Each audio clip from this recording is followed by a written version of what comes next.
Yo creo que es un día para felicitarnos todos. Yo quiero felicitar a los tres grupos parlamentarios en el día de hoy y quiero felicitar también al Gobierno por ese consenso en esa ley de gobierno abierto, que creo que no es ni más ni menos que un producto de transparencia hacia los ciudadanos. Cuestión también que, por otra parte, desde el principio de la presente octava legislatura, vengo diciendo reiteradamente, tenemos que ser transparentes, tenemos que tener una transparencia total y absoluta hacia los ciudadanos, a quienes representamos nosotros, en este caso los 65 que estamos sentados en la Cámara Legislativa Autonómica. Por tanto, a partir de hoy empieza una tramitación parlamentaria de esta ley, que se establecerá un calendario específico para esta tramitación y que daremos cuenta en los próximos días de este calendario de la tramitación de la ley, igual que, como bien saben ustedes, los próximos días entrará en la Cámara también la Ley General de Presupuestos para el año 2013 en nuestra comunidad autónoma, y también, a partir de ese momento de entrada de esa, también habrá otra tramitación específica, un calendario de tramitación específica de esa otra ley también. Por tanto, entre otras cosas también, ya lo dije en su día también, el día que presenté el calendario del cuarto periodo de sesiones de esta octava legislatura, periodo de sesiones que lleva de septiembre al mes de diciembre del año 2012, que iba a ser muy intenso este cuarto periodo de sesiones y, como ven ustedes, pues se está cumpliendo. La intensidad se aumenta todavía aún más con esta tramitación que tiene entrada en la Cámara en el día de hoy. Reitero, felicitar a los tres grupos parlamentarios por el trabajo que han desarrollado previo a la entrada de esta ley en la Cámara, ley que entra consensuada en la Cámara. Felicitar al Gobierno también por el esfuerzo que ha hecho en esos trabajos y, bueno, pues yo creo que esto al final es un bien para Extremadura, es un bien de cara a los ciudadanos extremeños desde las instituciones extremeñas y, por mi parte, nada más. A continuación les quedo con los representantes de los grupos parlamentarios y también el representante del Gobierno, que va a tener ahora, van a llevar el documento al Registro General de la Cámara. Presidente, ¿la tramitación va a ser normal o, dado el consenso que hay entre los grupos, se puede hacer una tramitación expresa? Bueno, hoy va a tener entrada la tramitación y luego tendrá que decidir los órganos de la Cámara, en este caso son la Mesa de la Cámara y la Junta de Portavoces, lo que tendrán que decidir qué tipo de tramitación eligen conforme al reglamento de la Cámara. En ese sentido, puede ser por lectura única, puede ser una tramitación de urgencia o puede ser una tramitación ordinaria. Solamente estaríamos hablando cuestiones de plazo en unos y otros, y en este caso, como es por unanimidad absoluta, pues estaríamos hablando de poder suprimir o no el plazo de enmiendas, ¿no? Pero eso lo elegirá, reitero, los órganos competentes de la Cámara, que son la Mesa y la Junta de Portavoces. Vale, buenos días a todos y, en primer lugar, muchas gracias por comparecer a petición de los grupos parlamentarios para dar una breve rueda de prensa sobre el Gobierno abierto. Como ustedes sabrán, ayer mismo terminamos los trabajos de la Comisión de Estudio del Gobierno abierto y, como ustedes también sabrán, hoy se va a registrar, como ha dicho el presidente de la Cámara, el resultado de esa comisión, que no es otro que la Ley del Gobierno abierto de Extremadura, con un valor añadido que ha sido consensuada por todos los grupos parlamentarios. Esta ley principalmente viene a implantar en Extremadura un modelo de gobierno, el Gobierno abierto, que va a cambiar las relaciones de los ciudadanos con todos los poderes públicos en general, con la Administración autonómica, con el Ejecutivo autonómico, y esta ley basa principalmente sus actuaciones en tres pilares fundamentales: la transparencia en toda la gestión pública, la colaboración y la participación. A juicio de nuestro grupo parlamentario, el Partido Popular Extremadura Unida, consideramos que esta ley es muy positiva. Es muy positiva porque va a redundar en beneficio de los extremeños principalmente en dos cuestiones. Aporta un grado notable de contribución a la lucha institucional y política que los ciudadanos nos vienen manifestando a todos los políticos, por cuanto va a exigir un mayor grado de cumplimiento a todos los gobiernos, y eso va a suponer una mayor confianza de los ciudadanos en todos los gobiernos.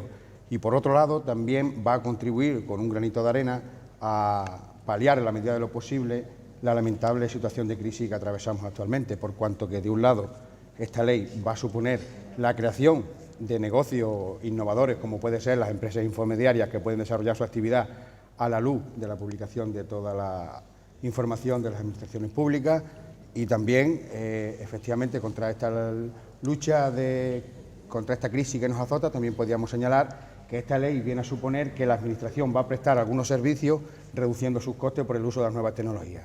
3 cuestiones nada más para finalizar. En primer lugar, creo que la ley muestra un grado de compromiso firme por parte de los grupos parlamentarios y del Gobierno de su cumplimiento, por cuanto que el propio consejero ya anunció en el día de ayer que próximamente se tramitará el Estatuto de Autoridades, donde previsiblemente se podrán establecer las sanciones para el incumplimiento de la ley del Gobierno abierto. En segundo lugar, felicitar a todos los grupos parlamentarios por el trabajo que se ha desarrollado en esta comisión, especialmente también al Gobierno de Extremadura y en concreto a su consejero de Administración Pública y a su secretaria general, que han comparecido siempre en esta comisión y han aportado un grado de técnica legislativa, yo creo que bastante alto, y eso es también de agradecer por parte de todos los grupos parlamentarios. Y en último lugar, apelaría a los medios de comunicación que estáis aquí presentes para que ayudéis y os involucréis en una labor pedagógica que necesita la ley para que sea un éxito y se implante adecuadamente en toda la ciudadanía de Extremadura. Nada más y muchas gracias, quedo a vuestra disposición si queréis alguna pregunta. Primero porque esto no es una ley más y creo que eso hay que trasladárselo a los ciudadanos.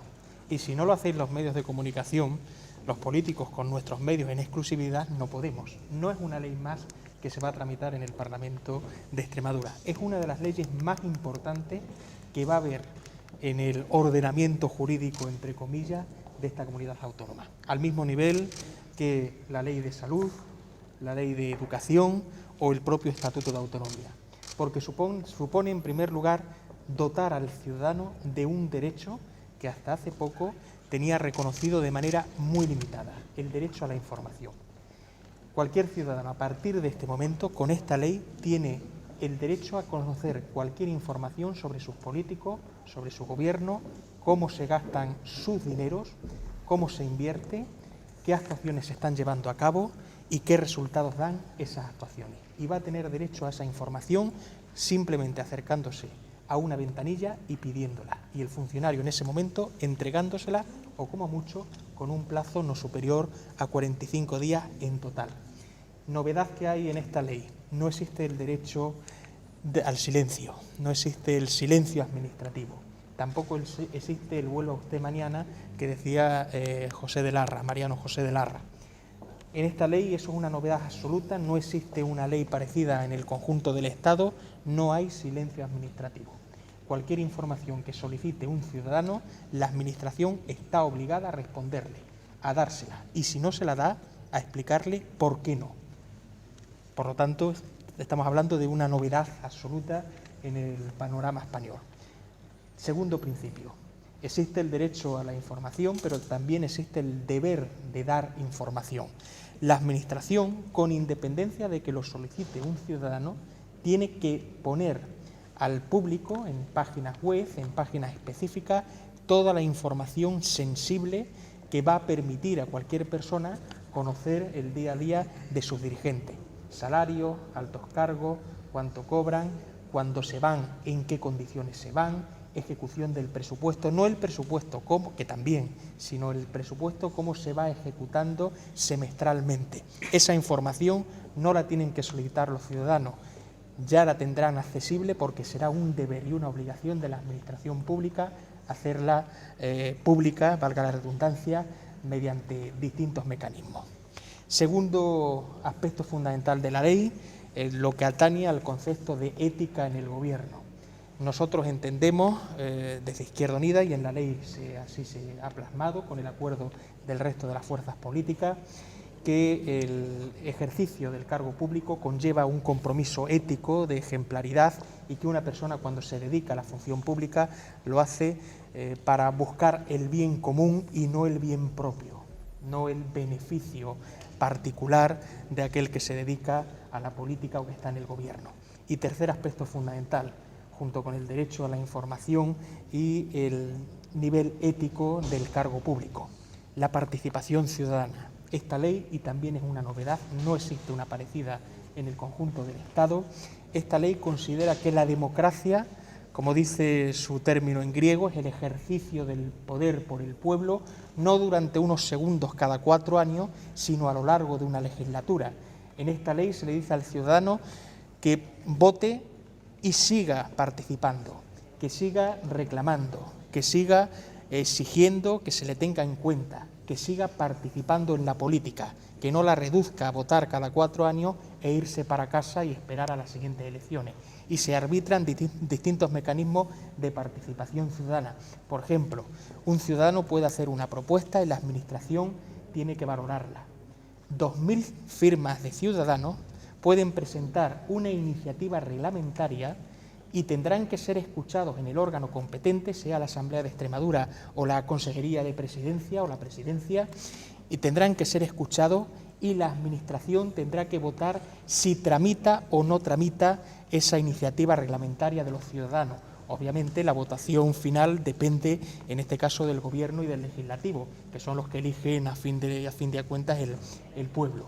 Pero se tendrá que tener en cuenta esa propuesta que ellos hagan y tendrá que debatirse para ver si se lleva a cabo o no, con 2.000 firmas. Os recuerdo que la ILP de Extremadura exige 45.000 firmas. La diferencia es notable. Y el tercer aspecto fundamental de participación ciudadana es, y también sigue siendo una novedad, el Consejo Ciudadano, el Consejo Extremeño de Ciudadanos y Ciudadanas. ¿Y qué es el Consejo Extremeño de Ciudadanos y Ciudadanas? A partir de ahora, cualquier ciudadano o colectivo social que quiera podrá asistir a reuniones que se convocarán por parte de la Administración para dar a conocer propuestas. Por ejemplo, esta ley pretende darse a conocer a través de ese consejo que se va a ir convocando en distintas ciudades para recabar su opinión, para saber qué dicen. También podrán hacer en ese Consejo Extremeño de Ciudadanos y Ciudadanas propuestas que podrán debatirse en la Administración Pública, en la Asamblea de Extremadura. Y repito, cualquier ciudadano que quiera, cualquier ciudadano sin ningún límite puede participar en esas reuniones. Por lo tanto, estamos hablando de una ley que, si conseguimos que se gestione de manera adecuada, va a suponer, primero, un aspecto, yo diría, casi revolucionario en el ejercicio del poder político en Extremadura. Va a suponer la mayor participación de los ciudadanos y ciudadanas y, sobre todo, va a significar que la gente va a tener más cercana esa administración, va a sentirla más suya, porque es algo que vienen reclamando en la calle. Yo os pido que hagamos entre todos el esfuerzo para que esta ley se dé a conocer entre la gente y, desde luego, en la Asamblea de Extremadura, por parte de Izquierda Unida, vamos a hacer todo lo posible para que este proyecto tenga relevancia y, sobre todo, se ponga en ejercicio una vez que se pueda aprobar. Agradecer la implicación de las tres fuerzas políticas. Creo que hemos dado un ejemplo. Termino con una cosa. Empezamos discutiendo acerca del propio título de la ley. Todo parecía que iba a naufragar cuando en la primera reunión ya nos ponemos a discutir acerca de cómo vamos a denominar a este producto, a este hijo que va a tener 65 padres.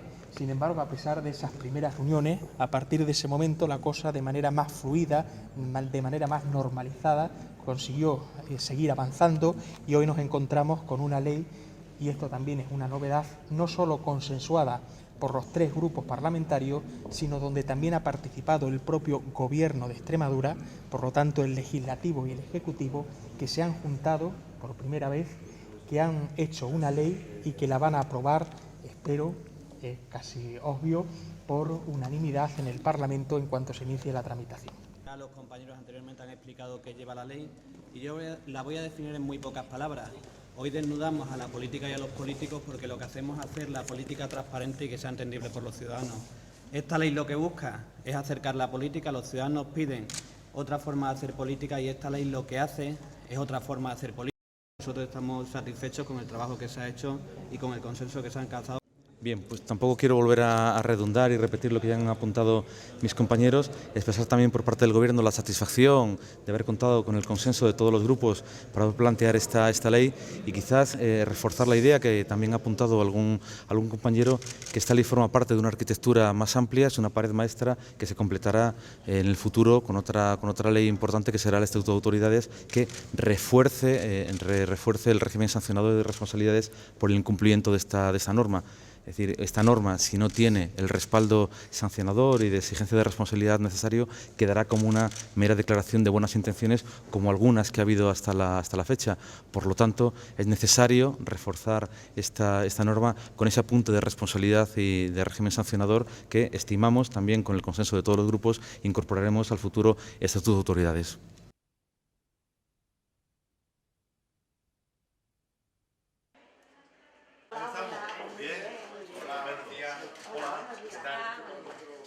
Muy bien, pues nada. La hoja ya veremos a ver cómo termina. Vale. Es un burro y esto es otro.